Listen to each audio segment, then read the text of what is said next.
"Hey, drop my package now!" I didn't plan to yell. It just ripped out of me the second I saw her, Karen, standing on my porch like she owned the place, my package tucked under her arm like some corporate prop. She froze halfway down the steps, turned her head slowly, and hit me with that polished, fake professional smile she uses whenever she's about to do something bold and stupid. "Relax," she said, voice flat. "This was misdelivered. I'm helping you." "Helping me? Yeah, right." I stepped off the threshold, closing the distance. Her eyes flicked to my feet, then back to my face. She didn't move, didn't drop the box, didn't even pretend to care that I'd caught her red-handed. "That's mine," I said, calmer now but shaking. "Put it back." She hugged the box a little tighter. "You really need to read your HOA guidelines. We have processes for this." Processes, sure, processes that only apply to me. For a moment, neither of us said anything. It was just a stare-down, my heartbeat punching through my chest, her smirk growing like she was enjoying the power trip. Then, without breaking eye contact, she turned around and walked off my property. With my package in broad daylight like it was nothing. I stood there frozen, angry, embarrassed, and so done pretending this was normal. I pulled out my phone. Watched the doorbell cam footage save automatically. Watched the clip of her strolling off with my stuff like she was taking out the trash. That was the moment something shifted in me. Not fear, not confusion. A plan. And I had no idea the next morning would make this look like the calm before the storm. Quick note, if you're into real-life revenge stories like this, hit subscribe so you don't miss the next part. The next morning I opened my door expecting, I don't know, maybe quiet, maybe normal. Instead, there it was, bright yellow, slapped across my mailbox like a warning label. HOA violation. For what? Mailbox not up to community shine standard. What does that even mean? I hadn't even had breakfast yet. I tore it off and walked back inside, and before I could sit down, my phone buzzed with an email from the HOA. Fine. $75 due immediately. Sent by, of course, Karen. I actually laughed, not because it was funny, but because it was so painfully obvious. She steals my package one day, slaps me with a violation the next. Real subtle. I stepped outside again, checking the street, and that's when I saw her. Karen. Her hand was behind her back like she was inspecting the sidewalk for dust. She looked up, saw me holding the violation, and waved. Waved. "Good morning," she called, like she hadn't just robbed me and fined me within 24 hours. I didn't answer. I just stared at her until she shifted her weight and pretended to admire a bush that didn't need admiring. I walked to the end of my driveway, took a deep breath, and said, "Karen, we need to talk." She didn't even look at me. "Any concerns you have can be forwarded through the HOA portal." Of course, the portal. The place where complaints go to die. She walked off without another word, leaving me standing there holding a bogus fine and yesterday's anger burning hotter than ever. This wasn't a misunderstanding.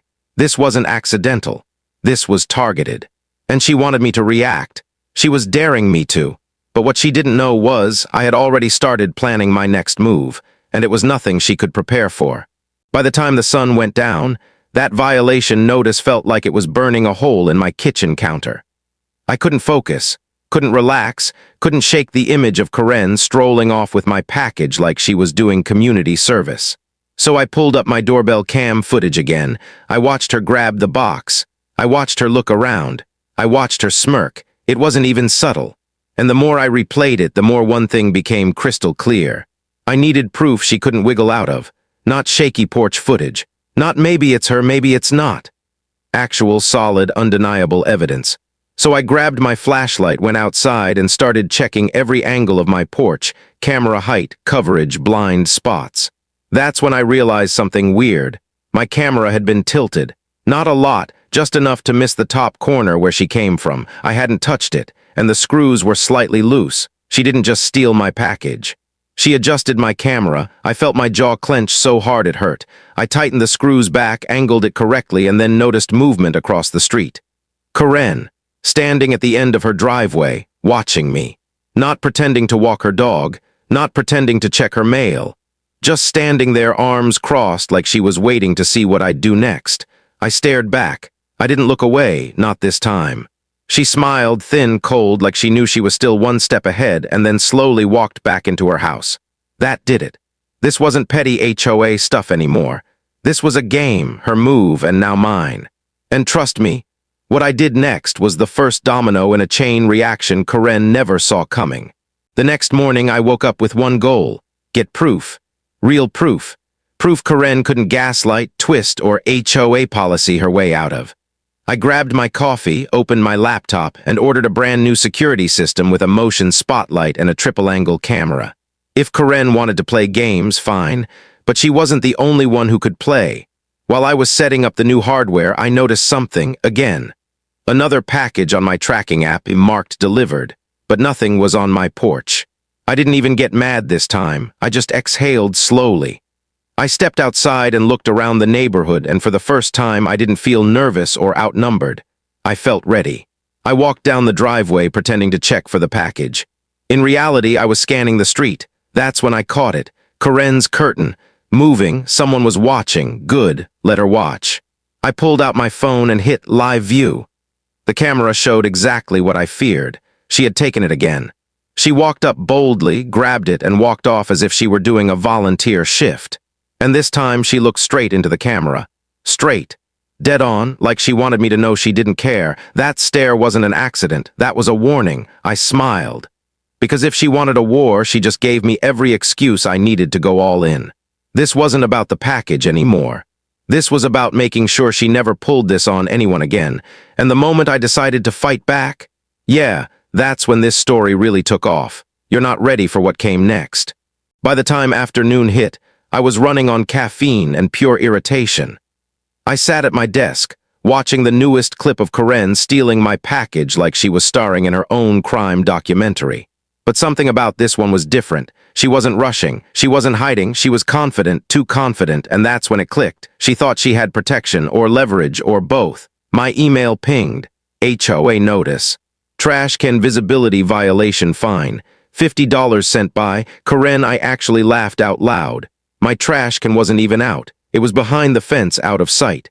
This wasn't enforcement. This was harassment.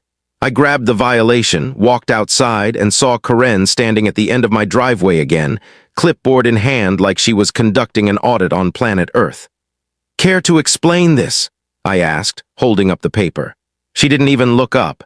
Submit concerns through the HOA portal, she said, pen scratching like she was too busy to address the person she was harassing. I don't need the portal, I said. I need you to stop making stuff up. She snapped her head up, eyes sharp enough to cut metal. I run this community, she said quietly. You follow the rules I enforce. There it was, not even pretending anymore. And if I don't? I asked. She smiled slowly, satisfied, dangerous. Then it gets complicated. Complicated. A threat wrapped in HOA language. I stared at her for a full 3 seconds. Then I turned around without another word and walked back into my house. Because that one sentence, that smug little threat, made my decision final. I wasn't going to the HOA portal. I was going to war. And trust me, what I did next. It made Karen's jaw hit the floor, and it was only the beginning. I slammed the door behind me and paced across the living room, violation notice still crumpled in my hand. My heart was pounding, but not from fear anymore, from clarity. Karen wasn't just stealing packages. She wasn't just issuing fake violations. She was pushing me on purpose, waiting for me to slip, react, explode. So I didn't. I sat down, I took a breath, and I opened my laptop. If Karen wanted a fight, she was about to get one, just not the kind she expected. I pulled up my footage again, paused on her face looking straight into the camera, and hit screenshot. High resolution. Clear. Undeniable.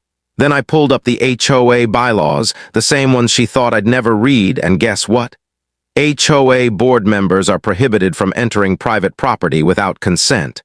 Penalty, immediate suspension. Interesting. My phone buzzed with another HOA email. Friendly reminder, your grass is 1 inch too tall fine. $35, my grass was artificial. I laughed. Loudly, I think it scared my dog. This wasn't enforcement anymore. This was an obsession. I grabbed the leash, stepped outside to walk the dog, and caught her peeking through her blinds again. She froze when she saw me, then vanished like a guilty raccoon. Perfect. Because I needed her to be predictable. I needed her confidence. I needed her sloppy. The die trap idea hit me right there on the sidewalk. Not a prank, not revenge. Proof. Permanent, undeniable proof. Something she couldn't hide, couldn't deny, couldn't talk her way out of with HOA jargon and fake violations. Something she couldn't wash off. And once the idea clicked, there was no going back, because the next package she stole was going to change everything. Once the idea hit me, it stuck to my brain like glue. I didn't want petty revenge. I didn't want to scream at her in front of the neighborhood. I wanted proof, the kind she couldn't wiggle away from, couldn't spin, couldn't bury under another fake HOA violation. So I called the one person who understood my version of crazy, Brian. Brian was the kind of friend who heard, "I need to catch a package thief," and didn't ask why, just said, "Okay, what color dye are we thinking?" I told him everything. Not the feelings, not the violations, just the facts. He whistled. "Man, she's bold. All right, I'll swing by." 30 minutes later, Brian was in my kitchen unpacking a bag of tech gear like we were prepping for a heist. Motion triggers. Dye packets, a tiny mechanism that looked like it belonged in a spy movie. "This is legal, right?" I asked. He shrugged. "It's a harmless dye, non-toxic, completely safe, super annoying, also bright as hell." Perfect. We built it together on my dining table. A small box, a pressure plate inside, and a dye packet that would explode the moment someone lifted the lid, not enough to hurt anyone, just enough to leave a neon reminder of their bad life choices. I sealed the dummy package, weighed it so it felt legit, and placed it right on my porch, front and center, impossible to miss. And then we waited, lights off. Curtains cracked, cameras rolling. Brian sat next to me, whispering, "She's gonna fall for it, people like her always do." I didn't answer. I was too focused on one thought, let her come. And when she finally walked up that porch, oh, she did it with confidence she was about to regret forever. We didn't have to wait long. Not even 20 minutes after we set the dummy package out, Brian nudged me. "Yo, movement." I leaned closer to the window. There she was, Karen, walking down the sidewalk with that stiff, purposeful stride, clipboard in hand like she was doing another fake inspection.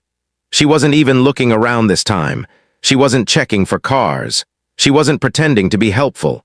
Nope. She walked straight toward my porch like she'd been tracking the delivery in real time. Brian whispered, "Dude, she's beelining." I said nothing. My palms were sweating. My heart was pounding so hard I felt it in my teeth. But I kept my eyes locked on her. Karen stepped onto my porch, paused, looked at the box, and smiled. It wasn't a nice smile. It wasn't even a smug one. It was the kind that said, "I win." Again, she didn't hesitate. She didn't check for cameras. She didn't even act sneaky. She bent down, picked up the package, tucked it under her arm, click. That faint little sound was the pressure trigger. Brian grinned. "Oh, she's done." Karen didn't hear it. She just strutted off my porch, package in hand, heading back toward her house like she was carrying a trophy. I hit record on every camera angle. Brian leaned in. "This is it." The dies locked in. Next stop, detonation. My pulse was racing, but I kept my voice steady. "Let her open it." She reached her door, went inside, closed it behind her. The house went still. 5 seconds, 10, 20, then boom. A muffled pop shook the windows. And when that door flew open again, everything changed. Karen wasn't just exposed. She was glowing, literally. The pop wasn't loud, more like a pressurized whoosh, but the reaction inside Karen's house. That was loud enough for the whole street. A split second after the detonation, I heard it. "What the? Oh my God, what is this?" Karen's voice. High-pitched, panicked, very, very died. Brian slapped my arm. Dude, it worked." I didn't move. I just stared at her front door as it flew open like someone kicked it from the inside, and then she appeared. Karen burst out of her house covered, and I mean covered in neon blue dye. Her hair, her face, her shirt, even her hands, dripping like she had bathed in a glow stick. Brian covered his mouth to hold in his laugh. "Oh my God, she looks radioactive." Karen spun in circles on her porch, screaming, scrubbing her arms, wiping her face, only making the dye smear worse. Every time she touched it, it spread like wildfire. "Why wouldn't it come off? What is this?" Her voice cracked like she was being attacked by color itself. Neighbors peeked out of their windows. Someone whispered, "Is she blue?" Another whispered back, "Oh yeah. Very blue." I stepped onto my porch just enough for her to see me. She froze when our eyes met. Her mouth opened, then shut, then opened again, but nothing came out. She looked like a panicked Smurf who had run out of excuses. I didn't say anything. I didn't have to. She knew exactly what had happened, and she knew exactly why. Karen looked down at her neon arms, then back at me, shaking with anger, embarrassment, and probably a little fear. She pointed at me with one dripping hand. "This isn't over," she hissed. I smiled. "It already is." Because that die wasn't coming off anytime soon. Not tonight, not tomorrow, not without everyone knowing what she'd been doing. But I had no idea. Karen's next move would be her most desperate one yet. Karen was still dripping neon when the police showed up. Not because I called them, but because she did. She marched across my yard, glowing like a radioactive traffic cone, shouting, "This is a felony. You're done. You're done." The officers stepped out of the cruiser, took one look at her, and paused. One of them actually blinked twice like he wasn't sure if he should take notes or grab sunglasses. "Ma'am, what exactly happened?" the officer asked. Karen pointed at me with a shaking, glowing hand. "He set a trap. He attacked me." The officer turned to me. "Sir, what's your side?" I didn't say a word, just pulled out my phone, tapped the screen, and held it up to him. The footage played. Karen walking up, stealing the package, camera angle clear, her face was crystal clear. No hesitation, no permission, no confusion, the officer nodded slowly. "So she took your property, entered your porch without cause, and triggered a safety die device used for theft deterrence." "Exactly," Karen screamed. "He can't do that. I'm HOA President." The officer's tone changed instantly. "Ma'am, your position doesn't give you access to private property." She froze. For the first time since this whole war started, she looked unsure. The police asked for a towel so she wouldn't die in the car. She refused. She stomped back home, glowing like a highlighter someone dropped in a hurricane. But the damage was done. Everyone saw, everyone recorded, everyone talked. And the fallout that hit the neighborhood next. Even I wasn't ready for how big it would get. The next day, my street felt different. People weren't pretending anymore. Neighbors who never said more than hi were suddenly walking by slowly, whispering, pointing at Karen's house. By noon, an emergency HOA meeting was announced. Location, clubhouse. Attendance, mandatory. Tone, panic. When Karen walked in, still faintly stained neon around her hairline, the room went silent. The vice president cleared his throat. "Karen, multiple residents have submitted footage of you entering private porches and removing packages." Karen slammed her folder down. "Those idiots don't know what they're talking about." But the board members were already pulling out printouts. Screenshots, videos, complaints. One neighbor stood. "Karen took 3 of my deliveries this month." Another spoke up. "She fined me for having a noisy wind chime. I don't even own one." One by one, the stories poured out, dozens. Hours of mistreatment, lies, bogus fines, intimidation. Karen's face went red beneath the fading purple dye. Finally, the vice president said it. "Effective immediately, you are removed as HOA President. A full audit begins tonight." Karen stormed out so fast her chair fell backward. The board apologized to the community. They voided every fake fine. They refunded fees. They reinstated rules, real ones. And for the first time since moving in, the neighborhood breathed. But even after she was stripped of power, the story wasn't done because karma wasn't finished with her yet. The neighborhood calmed down, but Karen didn't. She tried everything, calling the county, threatening lawsuits, emailing 2am rants to the HOA board, posting long Facebook paragraphs about community betrayal. But nothing stuck. The footage spoke for itself. Her reputation tanked. Neighbors filmed her every move. People crossed the street to avoid her glowing shadow. And the dye, oh, the dye, it stayed for days. Her hands, her nails, her hairline, the side of her neck. She tried scrubbers, bleach, vinegar, even baking soda paste. Nothing worked. Eventually, she stopped leaving her house except to glare through her blinds, which became its own neighborhood meme. By the end of the month, her property went up for sale. Fast, suspiciously fast. She moved out with boxes piled high, muttering to herself, refusing to look anyone in the eye. The street felt lighter, quieter, normal. For the first time in weeks, I walked out to a porch that actually felt like mine. And when a real delivery arrived the next day, untouched, I realized something important. This whole mess wasn't about a package, or a dye trap, or even Karen. It was about standing up, not loudly, not violently, but smartly. And that's the part I want you to remember, because what I learned from this mess changed the way I handle everything. Looking back, it's almost funny how it started with a single stolen box. Because the real lesson wasn't about packages or HOA power trips. It was about boundaries. People like Karen thrive when everyone stays quiet, when neighbors avoid conflict, when victims feel alone, when bullies convince you they're too strong to push back. But the truth, they only win when you let them. I didn't fight with fists. I didn't break the law. I didn't stoop to her level. I just documented everything, stayed calm, stayed smart, and let the truth do the talking. You'd be surprised how fast a bully collapses when evidence replaces fear. And maybe that's the real takeaway: protect your peace. Don't let anyone intimidate you. Stand your ground with facts, not rage.